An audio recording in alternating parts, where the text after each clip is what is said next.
어머니, 이게 그렇게 문제라면 처음부터 안 도와주셨어야죠. 지금 와서 우리를 비난하는 건 불공평해요. 민정아, 내가 너희를 믿고 도왔던 건데 그 믿음을 배신당한 느낌이 들어서 그래. 권복희 씨는 모든 것을 가족을 위해 바쳤습니다. 그러나 자식들이 독립하면서 멀어지고 희생이 당연하게 여겨지는 현실을 마주하게 됩니다. 이 이야기는 그녀가 자신의 삶을 되찾는 과정을 그려냅니다. 저는 권복희, 올해로 63입니다. 제가 살고 있는 경기도의 작은 마을은 시끌벅적한 도시와는 거리가 멀고 마치 시간이 천천히 흐르는 것처럼 느껴지는 곳입니다. 이곳에서 평생을 보내며 두 아이, 큰아들 현우와 막내딸 지은을 키웠습니다. 사실 제 인생은 그리 순탄하지 않았습니다. 남편은 아이들이 어릴 때 갑작스레 세상을 떠났습니다. 그날의 기억은 아직도 생생합니다. 겨울이었고 눈이 하얗게 내리던 아침에 남편이 집을 나갔다가 갑자기 사고를 당했다는 소식을 들었습니다. 그 순간 무너지는 기분이었지만 울고만 있을 수는 없었습니다. 제가 울면 아이들이 더 불안해질 거라는 생각에 꾹 참고 이 약물고 버텼습니다. 그때부터 제 삶은 완전히 달라졌습니다. 아침에 일어나면 바로 밭일을 나가거나 아르바이트를 하러 갔습니다. 아이들에게 밥 한 끼라도 더 먹이기 위해 정말이지 몸이 부서져라 일했습니다. 한 번은 손에 심한 화상을 입었는데 병원에 갈 돈이 없어서 그냥 집에서 소금물로 치료하고 넘어갔던 적도 있었습니다. 하지만 힘들 때마다 아이들의 얼굴을 떠올리며 견뎌냈습니다. 현우는 어릴 적부터 착하고 공부를 잘하는 아이였습니다. 그는 늘 저를 도와주려고 애썼습니다. 밭일이 늦게 끝나고 집에 오면 현우는 동생 지은과 함께 저를 기다리며 밥을 차려놓곤 했습니다. 그런 모습을 볼 때마다 마음 한편이 아프면서도 고마웠습니다. 이 아이들은 반드시 내가 지켜야 해. 저는 그런 다짐을 수없이 했습니다. 시간이 지나 아이들이 점점 자라면서 저는 조금씩 안도의 숨을 내쉴 수 있었습니다. 현우는 대학에 진학했고 지은도 학교에서 열심히 공부하며 장학금을 받았습니다. 그런 모습을 보며 저는 제 자신에게 칭찬해주고 싶었습니다. 그래, 내가 잘하고 있는 거야? 남편 없는 집에서 두 아이를 이렇게 훌륭하게 키운 건 대단한 일이야. 하지만 마음 한구석에는 늘 외로움이 남아있었습니다. 제가 가장 행복했던 순간은 두 아이가 결혼하던 날이었습니다. 현우가 결혼식장에서 저에게 "전마, 여기까지 오게 해주셔서 정말 감사합니다. 라고 말했을 때 눈물이 왈칵 쏟아졌습니다. 지은도 결혼식 날 저를 꼭 안아주며 "건마, 이제 엄마도 조금 쉬세요. 라고 말했죠. 그 순간 저는 아이들이 이제 스스로의 삶을 잘 꾸려갈 수 있을 거라 믿었습니다. 이제 내가 좀 편히 쉬어도 되겠구나, 그렇게 생각하며 스스로를 위로했습니다. 그러나 시간이 지나면서 저는 그 믿음이 틀렸다는 것을 깨달아야 했습니다. 아이들이 결혼하고 나서부터 제 일상은 점점 달라졌습니다. 평소 자주 오가던 전화가 뜸해졌고 명절에나 잠깐 얼굴을 볼 수 있었습니다. 처음에는 바쁜가 보다 생각하며 이해하려고 애썼습니다. 하지만 시간이 흐를수록 그들은 저와 점점 멀어지는 듯 했습니다. 가끔 제가 혼자 앉아 밥을 먹을 때면 문득 떠오르는 생각이 있었습니다. 나는 정말로 아이들을 잘 키운 걸까? 아니면 그저 엄마로서 해야 할 일을 했을 뿐인가? 제 머릿속에서는 끊임없이 질문이 맴돌았고 대답은 쉽게 나오지 않았습니다. 제가 남편과 함께 했던 시간은 짧았지만 그 기억은 아직도 제 마음 한구석을 따뜻하게 감싸고 있습니다. 남편은 생전 아이들을 너무 사랑했고 그 사랑이 아이들에게도 전해졌을 거라 믿었습니다. 그러나 지금 저는 그 사랑이 온전히 전해졌는지조차 의문이 듭니다. 63년 동안의 삶을 돌아보면 제 모든 순간은 가족을 위해 존재했던 것 같습니다. 하지만 이제 아이들이 독립한 후 저는 스스로를 되돌아보게 됩니다. 가족이란 무엇이고 부모와 자식 간의 관계는 어떤 의미를 가져야 하는지, 이런 생각들이 머릿속에서 떠나질 않습니다. 이런 이야기를 쓰면서도 저는 여전히 답을 찾고 있는 중입니다. 하지만 한 가지는 분명합니다. 부모의 삶은 아이들을 위해 희생하는 것으로 끝나서는 안 된다는 것입니다. 아이들도 언젠가 부모가 필요로 할 때 손을 내밀어 줄 줄 알아야 한다고 생각합니다. 현우가 민정과 결혼한 이후 처음에는 모든 것이 잘 풀리는 듯 보였습니다.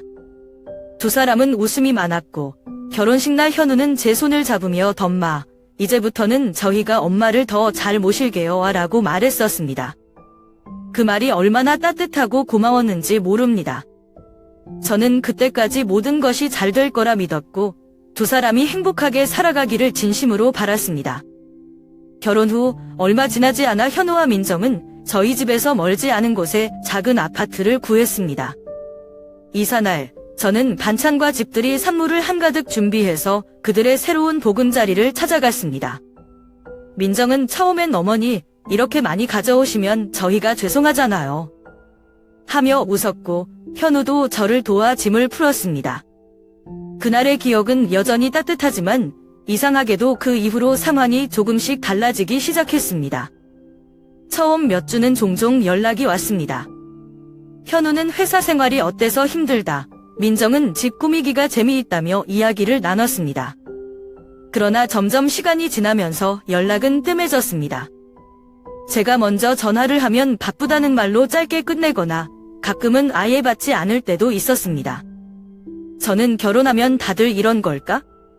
둘만의 생활에 적응하느라 바쁜가 보지 하고 스스로를 위로하며 이해하려고 노력했습니다. 그런데 이상하게도 시간이 지날수록 제 마음 한편에 서운함이 싹트기 시작했습니다. 한 번은 민정이 전화를 받아 저희 이번 주는 너무 바빠요. 다음에 뵐게요. 라고 말하며 전화를 급히 끊었습니다. 그 말투가 어딘가 낯설게 느껴졌습니다. 저는 원래 계획했던 방문을 포기하고 그냥 집에서 혼자 밥을 먹었습니다. 그날 밤 내가 뭘 잘못했을까? 라는 생각이 머리를 떠나지 않았습니다. 그래도 이해하려 애썼습니다. 현우와 민정의 삶은 이제 새롭게 시작되었고 저도 그들만의 시간을 존중해야 한다고 스스로를 타일렀습니다. 하지만 제가 걱정과 그리움을 이기지 못하고 한 번씩 아파트를 찾아가면 민정은 항상 바쁘다며 문간에서 저를 맞이했습니다. 어머니, 제가 지금 중요한 일이 있어서요. 다음에 꼭 시간을 내볼게요. 라고 말하며 문을 살짝 닫는 모습이 마치 저를 거절하는 것처럼 느껴졌습니다.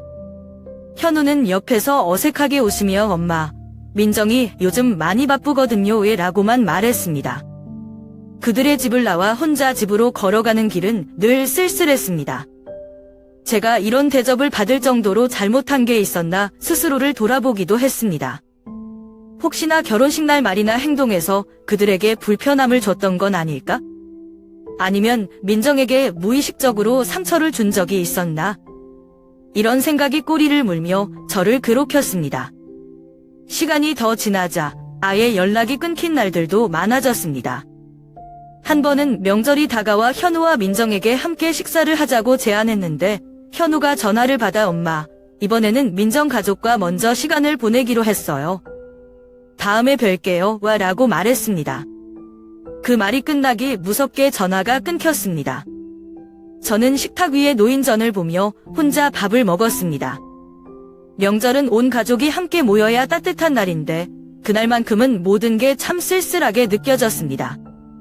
어느 날 저는 용기를 내어 현우와 민정을 직접 만나 이야기를 나누기로 결심했습니다. 저를 집에 초대하지 않을 거라는 것을 알았기 때문에 일부러 현우의 퇴근 시간을 맞춰 그의 아파트 근처에서 기다렸습니다.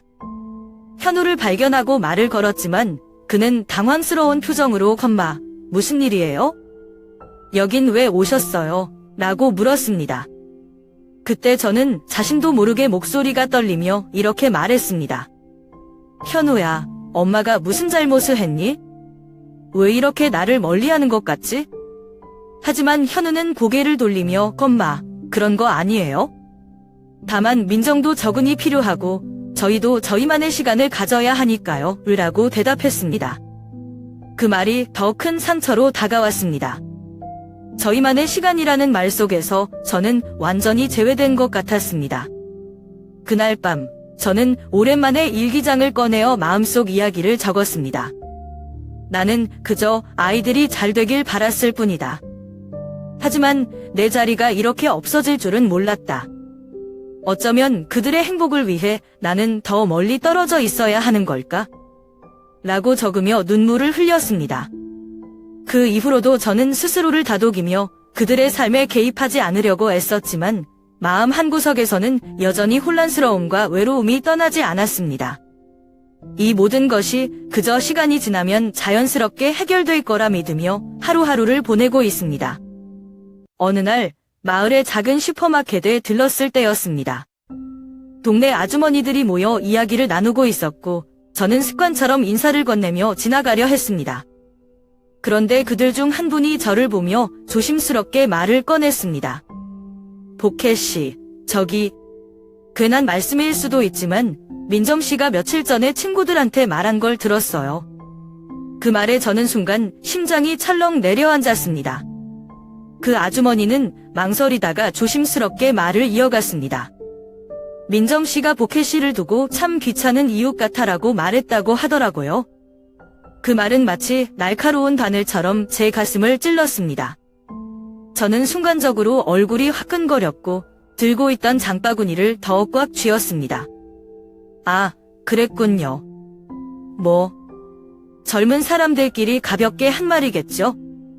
저는 억지로 미소를 지으며 아무렇지 않은 척 대답했지만 속은 마치 불에 타들어가는 듯 했습니다. 집으로 돌아오는 길은 유난히 길게 느껴졌습니다. 한 걸음 한 걸음이 무거웠고 그날 들었던 말들이 머릿속에서 맴돌았습니다. 내가 정말 그렇게 귀찮은 사람일까? 내가 잘못한 게 무엇일까? 아무리 생각해도 답이 나오지 않았습니다. 저는 평소처럼 현우와 민정의 집을 찾아가고 음식을 나눠주며 그들이 잘 지내는지 묻는 것밖에 하지 않았습니다. 그것조차도 그들에게는 귀찮은 일이었을까요? 그날 밤, 저는 잠을 이룰 수 없었습니다. 창밖으로 보이는 달빛을 바라보며 생각에 잠겼습니다. 민정이 왜 그런 말을 했을까? 현우는 이런 상황을 알고도 침묵하고 있는 걸까? 이 모든 의문이 제 마음을 어지럽게 만들었습니다. 하지만 그 말을 듣고 난 이후 제가 그들의 집을 방문하는 일은 점점 줄어들었습니다. 어쩌다 용기를 내어 현우의 집을 방문할 때면 저는 문을 두드리기 전에 한참을 망설였습니다.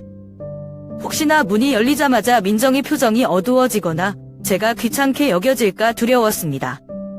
문이 열리고 민정이 나와도 어머니, 또 오셨네요. 라는 말투와 표정에서 미묘한 거리감이 느껴졌습니다. 저는 마음속으로 자꾸만 자신을 타일렀습니다. 민정도 요즘 스트레스가 많겠지?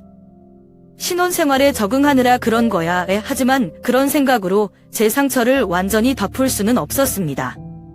한 번은 제가 손수 만든 반찬을 들고 갔는데 민정이 이를 받아들고는 지거 너무 많이 가져오시지 않으셔도 돼요?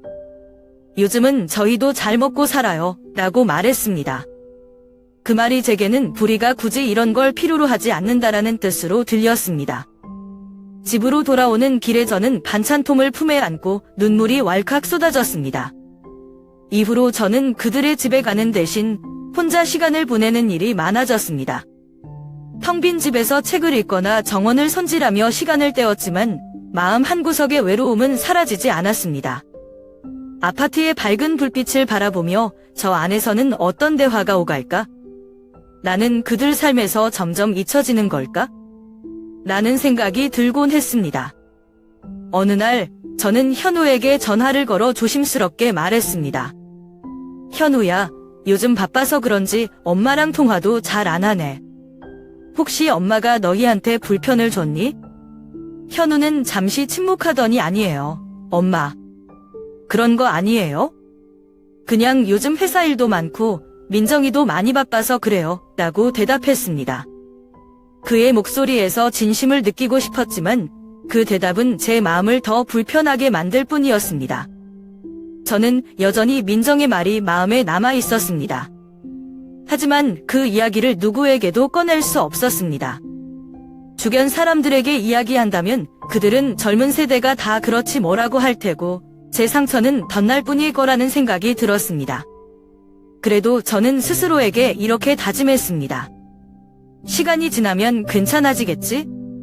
조금 더 기다리면 우리 관계도 예전처럼 돌아갈 거야. 그러나 마음속에서는 여전히 무언가가 비어있는 듯한 느낌을 지울 수 없었습니다. 모든 일이 점점 더 나빠지기 시작한 건 현우의 전화가 잦아지면서부터였습니다. 평소에는 뜸하던 연락이 갑자기 늘어나니 저는 처음엔 기뻤습니다. 엄마, 요즘 잘 지내세요? 라고 물으며 안부를 묻는 그의 목소리는 여전히 따뜻했으니까요. 하지만 그 대화는 항상 비슷한 방식으로 끝이 났습니다. 엄마, 사실은 회사가 요즘 좀 어려워요. 잠깐만 도와주실 수 있을까요? 처음엔 저는 아무 의심도 하지 않았습니다. 아들이 어려움에 처했으니 당연히 도와줘야 한다고 생각했습니다. 그날로 은행에 가서 제 노후 자금을 조금씩 꺼내 그에게 보냈습니다. 현우는 항상 덤마 덕분에 한숨 돌렸어요. 정말 감사합니다 라고 말하며 고마움을 표현했고 저는 그저 그가 무사히 잘 버티기만을 바랐습니다. 하지만 이상한 점이 하나둘씩 눈에 띄기 시작했습니다. 그들의 집을 방문했을 때 평소보다 훨씬 더 고급스러워 보이는 가구들이 눈에 들어왔습니다. 새로 산 것 같은 대형 TV와 고급 오디오 시스템, 그리고 주방에 놓인 값비싼 커피 머신까지. 처음에는 이런 변화가 반가우면서도 조금 놀라웠습니다. 현우야, 이건 언제 샀니? 하고 물었을 때 그는 대수롭지 않게 친구가 싸게 준 거예요 라며 대답했습니다. 그런데 그날 민정은 또 다른 이야기를 꺼냈습니다. 요즘 정말 빠듯해서 힘들어요. 아이 키우는 비용이 너무 많이 들어요. 그녀의 말과 현우의 설명이 묘하게 맞지 않는다는 걸 느꼈지만 저는 그저 그들의 삶이 복잡할 거라 생각하며 넘겼습니다. 이런 일이 반복되면서 제 마음속에 작은 의심이 싹트기 시작했습니다. 혹시 내가 준 돈이 정말 필요한 곳에 쓰이지 않는 걸까? 그러나 그 의심을 확인할 용기는 나지 않았습니다. 부모로서 아들을 믿고 싶었기 때문입니다. 그러던 어느 날 저는 현우의 전화를 받았습니다. 이번에도 상황은 비슷했습니다. 엄마, 이번에 회사에서 큰 프로젝트를 진행하는데 자금이 조금 모자라요. 한 번만 더 도와주시면 제가 꼭 다시 갚을게요. 저는 이번에도 아무 말 없이 은행으로 향했습니다. 하지만 그날따라 마음 한구석이 무거웠습니다. 어느 날 저는 특별한 일이 있어 현우네 집에 들렀습니다. 사실 특별한 일이라기보다는 그저 아들에게 직접 전해주고 싶은 몇 가지 물건과 손수 만든 반찬을 가지고 가는 길이었습니다. 마음 한편에서는 집안에는 아이들이 조금이라도 반갑게 맞아줬으면 좋겠다는 작은 기대를 품고 있었습니다. 현우와 민정은 마침 집에 있었습니다. 저를 보자 민정은 어딘가 어색한 미소를 지으며 문을 열어주었고 현우는 소파에 앉아 휴대폰을 만지작거리고 있었습니다. 엄마, 웬일이세요? 전화 주시지 그랬어요. 현우의 말투는 여전히 정중했지만 그 속에는 약간의 불편함이 묻어 있었습니다. 저는 방해가 되지 않으려는 듯 가볍게 웃으며 그냥 근처에 일이 있어서 잠깐 들렀어. 별건 아니고 반찬 좀 가져왔어 라고 대답했습니다. 현우는 고맙다며 반찬을 주방으로 가져갔고 저는 민정이 차려준 차를 마시며 잠시 대화를 나눴습니다. 그러나 어쩐지 두 사람의 태도는 여전히 거리감이 느껴졌습니다. 차를 마시며 잠시 주방으로 들어간 저는 우연히 식탁 위에 놓인 종이를 보게 되었습니다. 그것은 커다란 백화점의 영수증이었습니다. 금액을 보는 순간 저는 눈을 의심했습니다. 그것은 제가 며칠 전에 현우에게 보낸 돈과 거의 비슷한 금액이었습니다. 순간 심장이 쿵 내려앉는 것 같았습니다. 이 돈이 여기에 쓰였던 걸까? 라는 생각이 들자 마음속에서 복잡한 감정이 솟구쳤습니다. 저는 조심스럽게 그 영수증을 집어들고 다시 자리에 앉았습니다. 차를 마시던 현우를 보며 저는 물었습니다. 현우야, 이건 뭐니? 현우는 제가 들고 있는 영수증을 보더니 잠시 멈칫했습니다. 그리고는 당황한 표정을 숨기려는 듯 억지로 웃으며 말했습니다. 아, 그거요.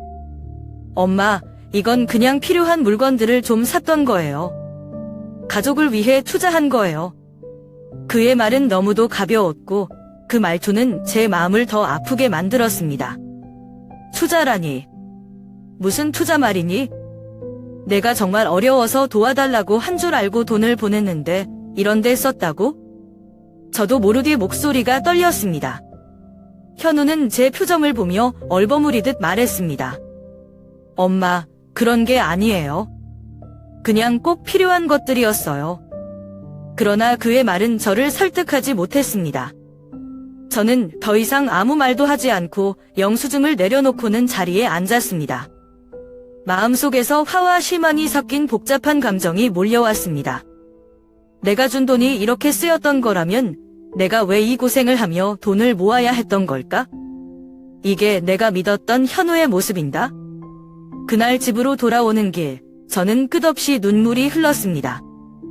단지 돈 때문이 아니었습니다.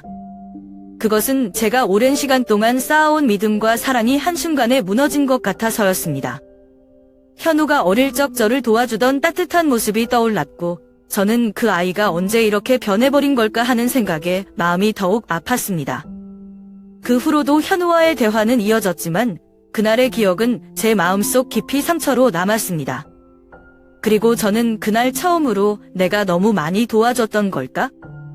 아니면 내가 애초에 잘못된 믿음을 가지고 있었던 걸까? 라는 의문을 품기 시작했습니다. 하지만 그 의문을 풀기란 쉽지 않았습니다. 어머니로서 아들을 향한 사랑과 신뢰를 완전히 내려놓는다는 것은 너무나도 어려운 일이었기 때문입니다. 어느 날 현우가 저를 찾아왔습니다. 요즘 들어 연락이 뜸했던 현우가 갑자기 집으로 온다는 말에 저는 조금 설렜습니다. 드디어 무슨 좋은 소식이 있나 보다 라는 생각에 그를 맞을 준비를 하며 정성껏 음식을 준비했습니다.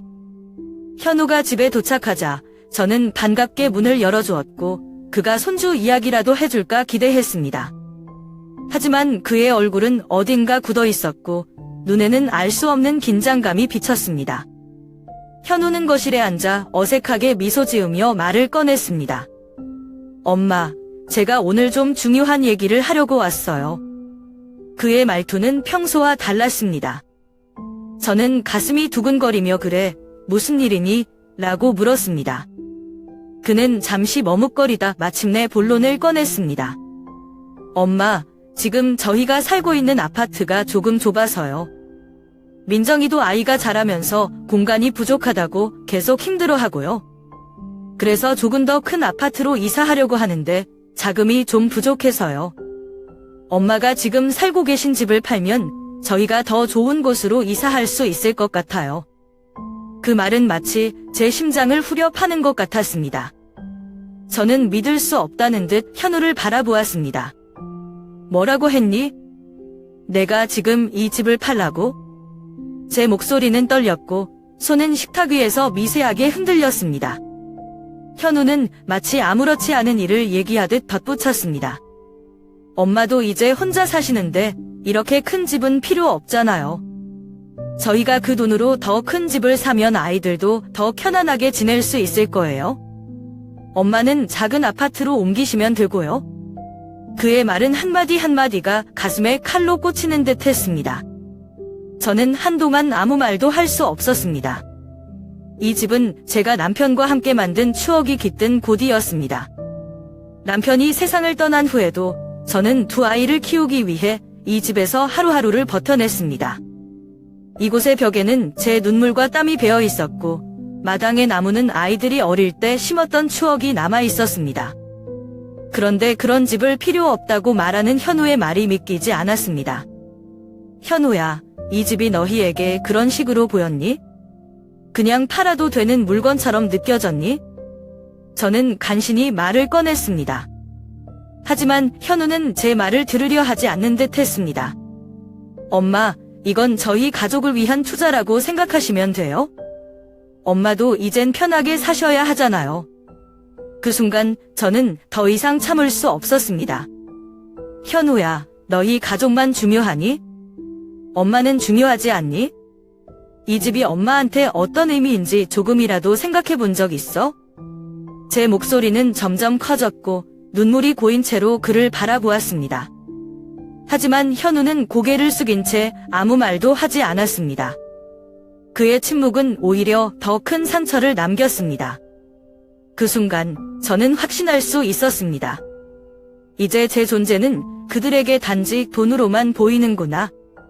제가 이 가정을 위해 온 힘을 다했던 지난날은 이제 그들에게 아무런 의미가 없는 것이었습니다. 그날 밤, 저는 깊은 좌절감에 빠졌습니다. 제 자신에게 수없이 질문했습니다. 내가 정말 잘못 키운 걸까? 내가 너무 많이 져서 이렇게 된 걸까? 아니면 그저 시간이 지나면서 이런 관계가 자연스러운 걸까? 그러나 어떤 대답도 제 상처를 위로해주지는 않았습니다. 다음 날 아침, 저는 스스로 결심했습니다. 더 이상은 이런 요구를 들어줄 수 없다고. 그리고 제 목소리를 내야 한다고. 그들의 삶에서 단순히 이용당하는 존재로 남아있어서는 안 된다고. 밤이 깊어도 잠들 수 없는 날들이 이어졌습니다. 머릿속에서는 현우와 민정의 말과 행동이 끊임없이 떠오르고 제가 무엇을 잘못했는지, 무엇을 더 해야 했는지에 대한 끝없는 질문이 맴돌았습니다. 하지만 시간이 지나면서 분명한 사실 하나가 떠올랐습니다. 제가 아무리 노력하고 이해하려고 애써도 이 상황은 변하지 않을 것 같았습니다. 그들의 요구는 끝이 없었고 제 마음의 상처는 점점 깊어지고 있었습니다. 그날 밤, 저는 거실로 나와 오래된 서랍을 열었습니다. 거기에는 제가 현우와 민정을 위해 보냈던 돈과 관련된 은행 명세서와 영수증들이 있었습니다. 처음에는 무심코 쌓아두었던 종이들만으로 가득 찼던 서랍이었지만 하나하나 꺼내보니 그것들이 제 희생의 기록처럼 느껴졌습니다. 매번 집원이 마지막일 거야 라고 스스로를 설득하며 돈을 보냈던 기억들이 떠올랐습니다. 저는 그 종이들을 깔끔히 정리하기 시작했습니다. 은행 송금 내역, 문자 메시지 내역, 그리고 제가 그들에게 보낸 돈으로 구매한 것으로 보이는 영수증까지. 하나씩 차곡차곡 정리하며 그동안 제가 얼마나 많은 돈을 보냈는지 정확히 알게 되었습니다. 그 금액은 제가 생각했던 것보다 훨씬 컸습니다. 그것은 단순히 돈의 문제가 아니었습니다. 제가 그들에게 품었던 사랑과 믿음이 모두 그 숫자 안에 담겨 있었기 때문입니다. 이틀 밤을 꼬박 세워 모든 자료를 정리한 후 저는 큰 결심을 했습니다. 더 이상은 안 된다고, 더 이상은 스스로를 희생하지 않겠다고. 아들을 사랑하지만 그 사랑이 이용당하는 것은 허락할 수 없었습니다. 다음 날 저는 현우에게 전화를 걸었습니다. 현우야, 엄마랑 중요한 얘기를 좀 해야겠다. 집으로 와줄 수 있니? 현우는 어색한 목소리로 네, 알겠어요. 곧 갈게요 라고 대답했습니다. 현우가 집에 도착하자 저는 정리한 자료들을 식탁 위에 펼쳐 놓았습니다.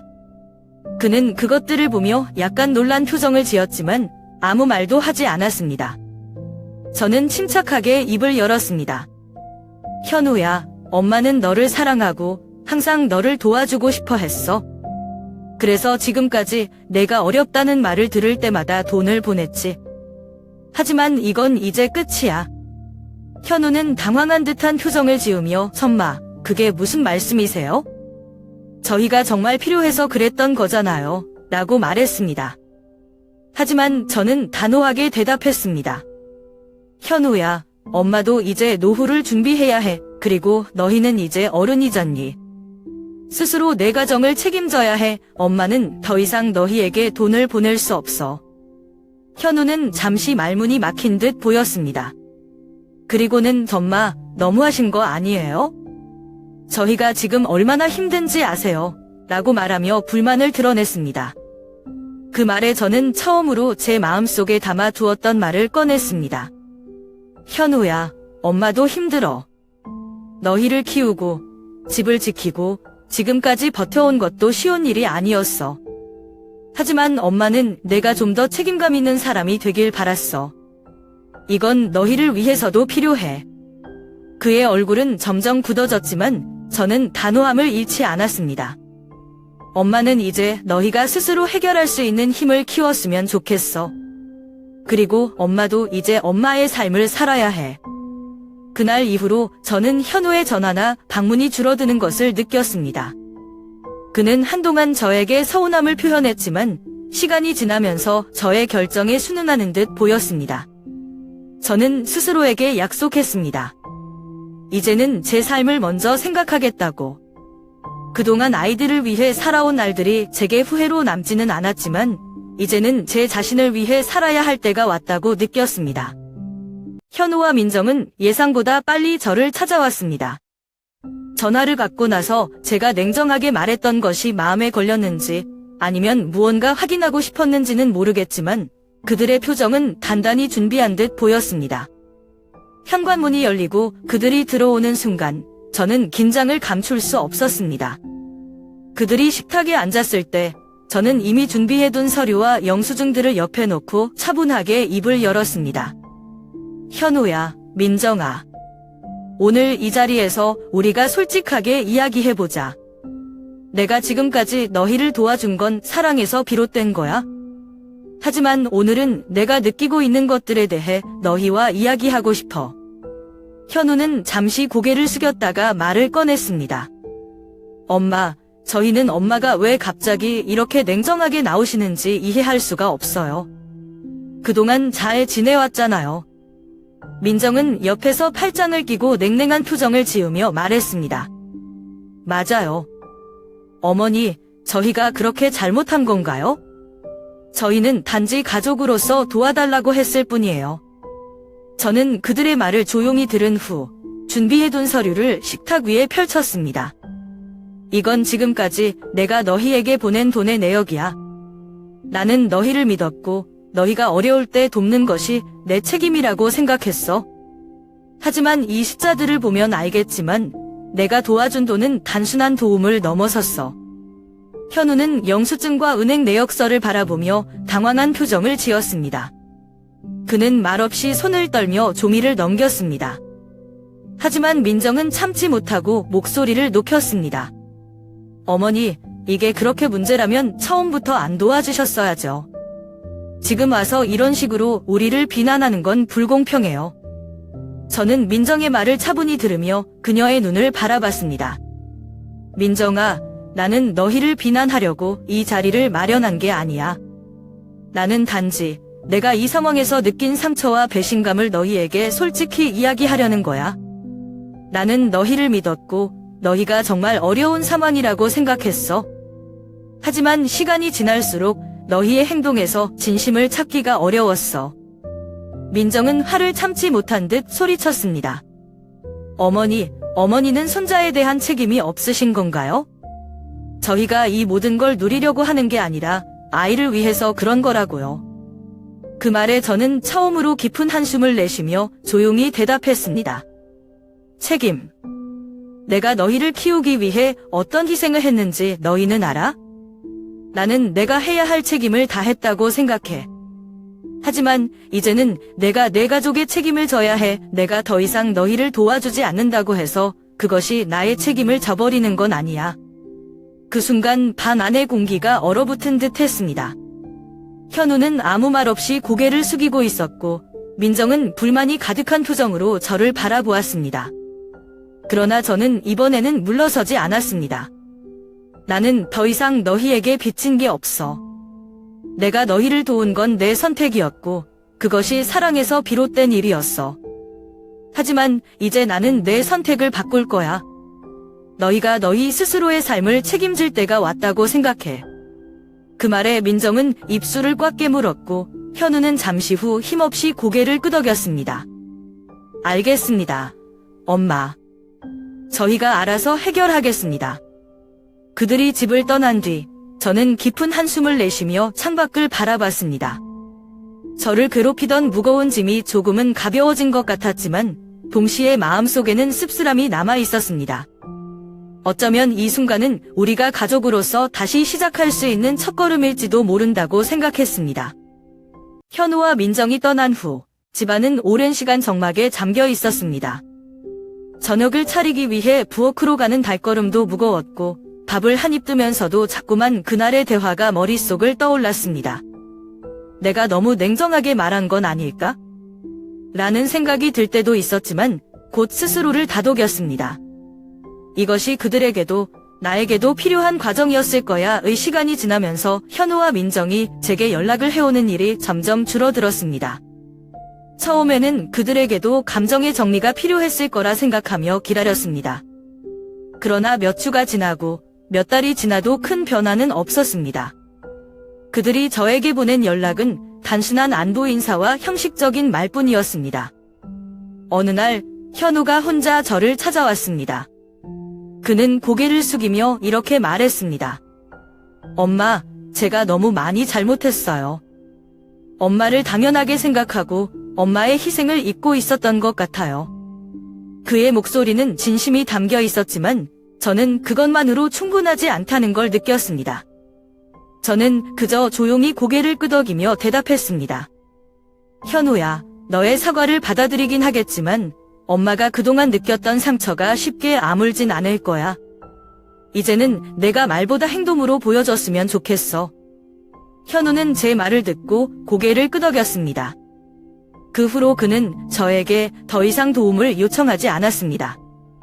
그는 스스로의 문제를 해결하려고 노력하는 모습이었고, 민정 역시 조금씩 변해갔습니다. 하지만 그들의 태도가 변했다고 해서 우리의 관계가 예전처럼 되지는 않았습니다. 우리는 서로를 이해하려고 노력했지만 그 사이에 생긴 틈은 쉽게 메워지지 않았습니다. 그런 관계의 변화 속에서 저는 문득 깨달았습니다.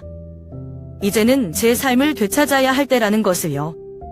그동안 저는 엄마로서, 가족의 중심으로서 너무 많은 시간을 희생하며 살아왔습니다.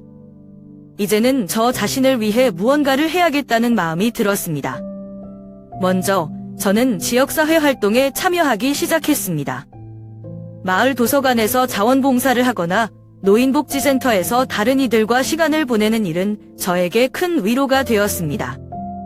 처음에는 낯설었지만 점차 사람들과 어울리는 즐거움을 알게 되었습니다. 저와 비슷한 나이에 비슷한 고민을 가진 친구들도 만났고 그들과 대화를 나누며 스스로를 치유하는 시간을 가졌습니다. 또한 저는 혼자 여행을 떠나기로 결심했습니다. 평생을 가족을 위해 살아온 제가 한 번도 제대로 된 여행을 해본 적이 없다는 사실을 깨닫고 짐을 꾸려 떠났습니다. 강원도의 바다를 보며 조용히 산책을 하고 산속에서 맑은 공기를 마시는 순간 제 마음은 비로소 가벼워지는 것 같았습니다. 내가 이렇게도 행복해질 수 있구나라는 생각에 스스로가 놀랐습니다. 가장 큰 변화는 제 자신을 돌보기 시작했다는 점이었습니다. 그동안 저는 항상 가족을 먼저 생각하며 제 자신은 뒷전으로 미뤄왔습니다. 하지만 이제는 제 몸과 마음을 돌보는 것이 중요하다는 것을 깨달았습니다. 아침마다 산책을 하고 요가를 배우며 몸을 단련했습니다. 또한 오랫동안 미뤄왔던 취미인 그림 그리기를 다시 시작하며 제 안의 창의적인 에너지를 발견했습니다. 이 모든 변화 속에서 저는 한 가지 중요한 교훈을 얻었습니다. 가족은 물론 소중하지만 그 안에서 나 자신을 잃어버려서는 안 된다는 것이었습니다. 부모로서의 역할을 다하는 것도 중요하지만 그것이 전부가 되어서는 안 된다는 것을 저는 이제야 깨달았습니다. 시간이 지나면서 현우와 민정도 저를 존중하는 법을 배우기 시작했습니다. 그들은 더 이상 저에게 무리한 요구를 하지 않았고 제가 새로운 삶을 찾아가는 과정을 조용히 응원해 주었습니다. 비록 우리의 관계가 예전처럼 완벽하게 돌아가지는 않았지만 서로를 조금 더 이해하고 존중하게 된 것만으로도 충분하다고 느꼈습니다. 이제 저는 제 삶을 살아가고 있습니다. 누구의 엄마나 아내로서가 아니라 그냥 권복희로서의 사무려. 시간이 많이 흘렀습니다. 그동안 있었던 모든 일들을 떠올리며 저는 문득 이런 생각이 들었습니다. 내가 잘한 걸까? 아니면 잘못한 걸까? 하지만 결론은 항상 같았습니다. 후회는 없다고요. 현우와 민정을 비롯해 제 아이들에게 제가 해줄 수 있었던 모든 것을 해줬다고 생각합니다. 그 과정에서 힘들고 지친 순간도 많았지만 그것이 제가 선택한 삶의 방식이었기에 후회하지 않습니다. 그러나 이제는 분명히 알게 되었습니다. 사랑은 한쪽의 희생만으로 유지될 수 없다는 사실을요. 부모와 자식이라는 관계는 세상에서 가장 가까운 관계일 수도 있지만 그렇다고 해서 서로를 당연하게 여길 수는 없습니다.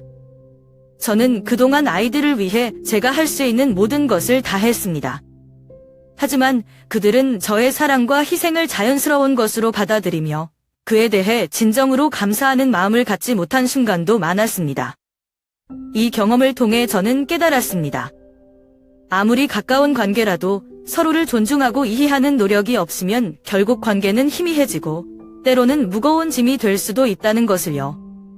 이제 제 이야기가 끝나가는 시점에서 저는 아이들에게 하나의 메시지를 남기고 싶습니다. 부모를 당연하게 여기지 마라. 부모는 언제나 자식 곁에 있어 줄 것 같지만 사실 부모도 하나의 개인으로서 삶을 살아가고 있습니다. 우리 역시 누군가의 딸이자 아들이었고 그 시절에 희망과 꿈이 있었습니다. 그러나 부모가 된 이후로 많은 것이 변했고 그 변화 속에서도 우리는 최선을 다해 자식들을 위해 살아왔습니다. 아이들이 이 이야기를 듣는다면 부모의 마음을 조금이라도 이해해 주었으면 좋겠습니다. 부모는 완벽하지 않습니다. 때로는 실수하고 때로는 자식들에게 부담이 될 수도 있습니다. 하지만 그 모든 것이 사랑에서 비롯된다는 사실만큼은 잊지 말아 주었으면 합니다. 제가 지난 시간을 돌아보며 가장 감사하게 생각하는 점은 이제라도 제 자신을 위해 살아갈 용기를 가질 수 있었다는 것입니다. 만약 제가 계속해서 아이들의 요구를 들어주기만 했다면 저는 아마 지금도 그들에게 의존당하며 제 삶을 잃어버린 채 살아가고 있었을지도 모릅니다. 그러나 이제 저는 스스로의 삶을 되찾았고 그 안에서 행복을 찾을 방법을 배웠습니다. 앞으로 얼마나 더 시간이 남아있을지는 모르지만 그 시간 동안 저는 저 자신을 돌보고 제가 진정으로 원하는 삶을 살아갈 것입니다. 그리고 그 과정에서 아이들에게도 새로운 본보기가 되기를 바랍니다. 부모도 결국 한 사람의 인생을 살아가고 있다는 사실을요. 사랑은 끝이 없습니다. 그러나 그 사랑이 한쪽의 희생에만 기댄다면 결국 고갈되고 맙니다. 저는 제 이야기가 아이들에게 단순한 경험담이 아니라 그들의 삶에 중요한 교훈이 되기를 바랍니다. 서로를 존중하고 서로의 노력을 당연하게 여기지 않는 것이야말로 진정한 가족의 모습이라는 것을 말입니다. 이제 저는 창밖의 햇살을 바라보며 한숨 돌립니다. 지나간 시간은 다시 돌아오지 않겠지만 앞으로의 시간은 저를 위해 그리고 저와 제 아이들이 새로운 관계를 만들어가기 위해 존재한다고 믿습니다. 저는 오늘도 한 걸음씩 제 삶을 향해 나아갑니다.